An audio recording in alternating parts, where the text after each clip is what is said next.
Léo Bernard, Élise Moron. Élise Moron, Léo Bernard. Absolument tout le monde les connaît. Léo et Élise parce que je les connaissais déjà de réputation. Podcasts, conférences, vidéos sur Welcome to the Jungle. Mais aujourd'hui, on ne va pas parler de leur réputation, mais de leur formation Blendy. Avec une telle visibilité, je vais être honnête, j'ai vraiment des attentes élevées. Pouvons-nous vraiment révolutionner la formation en recrutement? Est-ce qu'ils vont encore nous parler d'arithmétique booléenne et de scorecard? Non.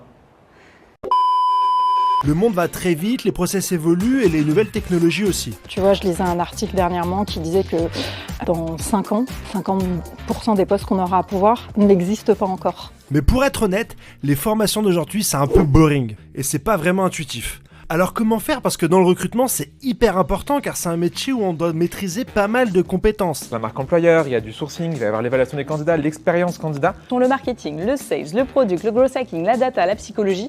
La partie aussi un peu moins sexy du juridique et de la RGPD. Et des côtés très modernes comme l'employé advocacy par exemple, ou bien la partie IA dont on ne peut pas parler aujourd'hui. Ça fait vraiment beaucoup de choses à maîtriser pour être un bon recruteur. Mais en vrai, c'est quoi un T-shape recruteur?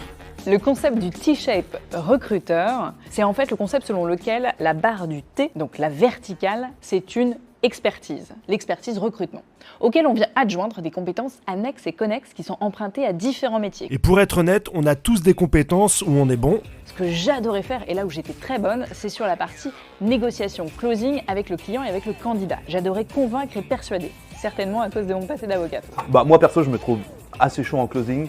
Donc j'avais une vraie facilité pour les échanges avec les hiring managers. En vrai, moi j'étais très bon sur toute la partie relation client. J'ai pu développer des compétences en closing et en relation candidat. Et des éléments où on est moins bon. Tout ce qui était sourcing, c'était moins ma tasse de thé. J'étais, comme je te le disais, convaincue d'être excellente en évaluation. Là où j'étais franchement moins bon et où j'aimais pas, c'est toute la partie sourcing. Je suis pas assez consistant pour régulièrement faire des slots de 2 heures. Je suis pas assez régulier dans le sourcing. Où est-ce que c'était un peu plus compliqué pour moi, c'était pour la chasse. Alors d'accord, les recruteurs ont des axes d'amélioration, mais comment est-ce qu'on fait pour les aider avec Blendy? Alors tu as deux manières de faire. La première, c'est vraiment la totale. Tu vas avoir 30 heures de contenu recrutement, plus de 70 modules, on pose toutes les bases et là vous savez tout faire. Et on est là via la communauté aussi pour vous aider tous les jours, tous les mois via des masterclass. Bref, vous n'êtes pas seul dans votre apprentissage. Deuxième possibilité, on fait du personnalisé. Tu peux avoir une journée par-ci par-là, une conférence, un atelier. Oui, quoi? Tu vois bien que je suis occupée là, je fais une conférence. On s'adapte à 100%, soit l'intégrale, soit le personnalisé. Au-delà de ça, c'est aussi une grande partie en ligne qui te permet en fait un accès illimité sur la formation en ligne. En fait, avec Blendy, tu repars avec ton petit doggy bag avec plein de best practice. Blendy, c'est tout ça, une formation personnalisée en présentiel mais aussi en ligne, que tu sois à la mer, à la campagne ou à la montagne, et surtout des clients satisfaits qui les recommandent.